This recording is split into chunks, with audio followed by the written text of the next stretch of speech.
Hi everyone, good morning. There's a lot of dog activity, so I don't know if you can hear me. I hope you can. Oh my god. The AC water just missed my cup, so that's good news, right? Good morning from Siem Reap, Cambodia. Yesterday we went to Angkor Wat. It was my 10 years dream that finally came true. I always wondered, will I ever come back here to kind of close that gestalt? Once in a lifetime opportunity, or so I thought back then. And so I did. Yesterday, 10 years later, I came back to Cambodia with a group of strangers and Hannah Lee Duggan, and we all went to Angkor Wat and explored it. I came back at 5, I took a shower, I went straight to bed, and I slept for 12 hours straight. And I woke up now just in time for breakfast. So we're about to start a new day. Today we're going to explore the floating village. I'm gonna finish this and go to breakfast and see what today brings. Stay tuned. Little bumpy. You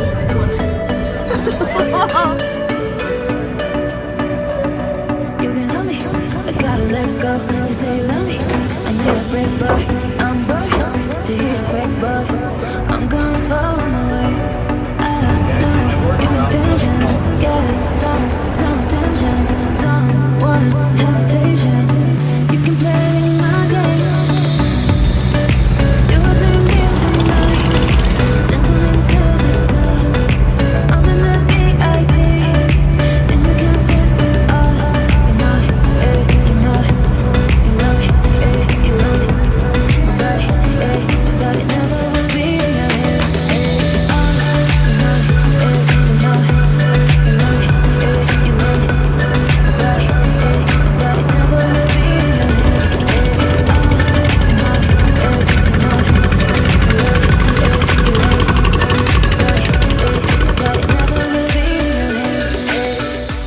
Our local tour guide told us that people live in floating villages on water because they cannot afford land, and they're struggling.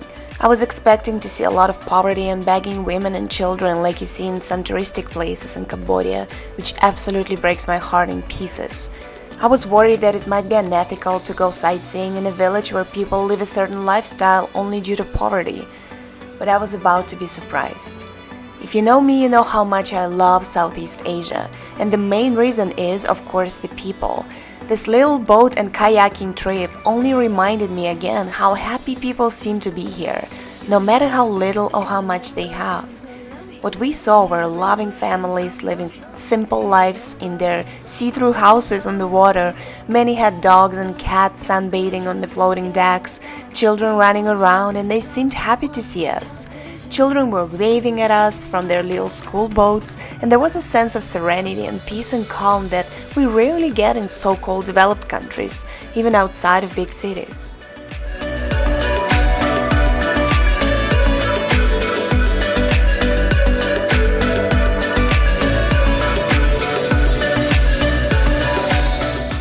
We spent a good couple of hours in the floating village that day, and all this time I kept thinking about how fake and made up my personal problems back home seem to be. It feels like my life lately has been all about spreadsheets, Zoom meetings, zoning permits, and other bureaucracy, and that seemed to not matter here at all, and I loved that feeling.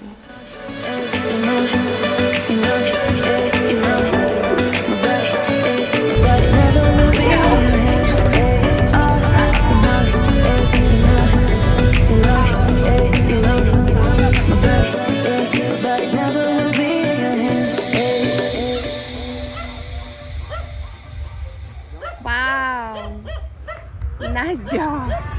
It's not easy.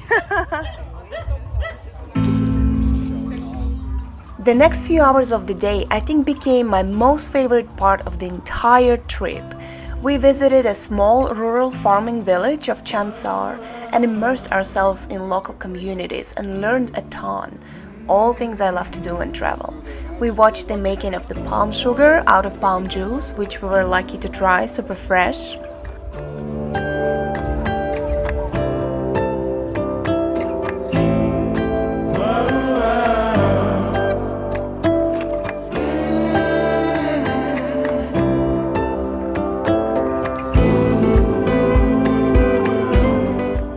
But these plants mainly not from here, from the other town nearby Thai border.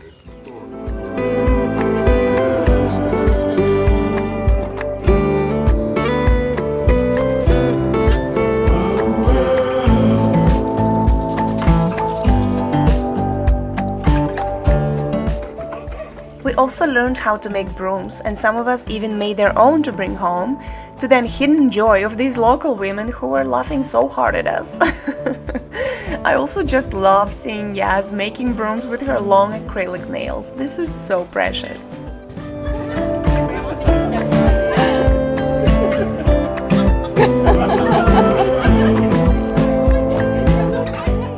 And then finally, my favorite part was witnessing the manual rice milling process.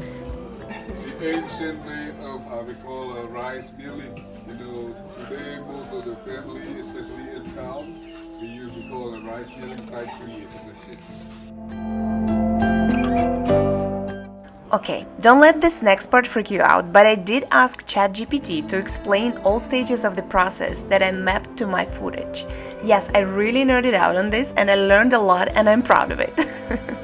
Basically, the idea of the process is to separate the grains of rice from the husks, debris and dust.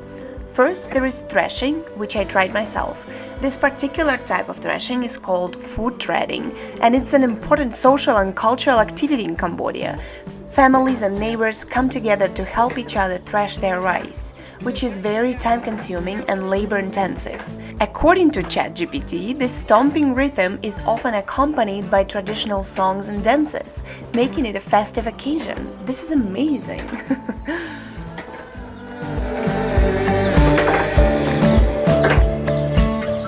Now this is winnowing, which is basically tossing the rice in the air. Since the rice is heavier than husk and debris, that's how it separates itself. I love it.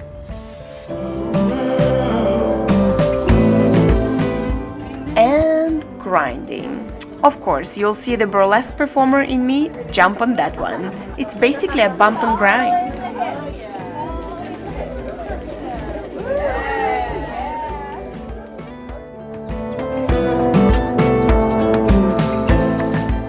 And finally, sieving, which is done using a series of sieves of varying sizes, each of them having a different mesh size, allowing for the separation of particles of all sizes. You see our lovely woman here sifting the rice through all sieves from largest to smallest, and that's how it's done. Mind-blowing. I'm obsessed. Thanks, ChatGPT, for helping me understand. I'm in love. This is the result. This is the ready rice.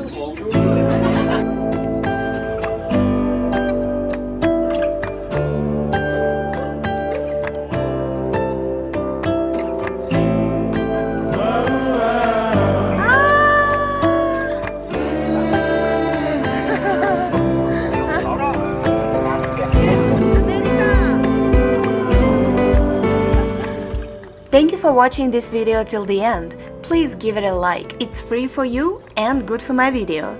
Make sure to subscribe to my channel so you don't miss the next episode where you'll see us living our best island lives, getting into a huge storm, go snorkeling, how some of us went motorcycling while others preferred the good old tuk-tuk. You learn how to open a coffee shop on your porch, where to find the best ramen in Cambodia, best sunset rooftops and dinner rooftops, and much, much more. See you next week. Okun!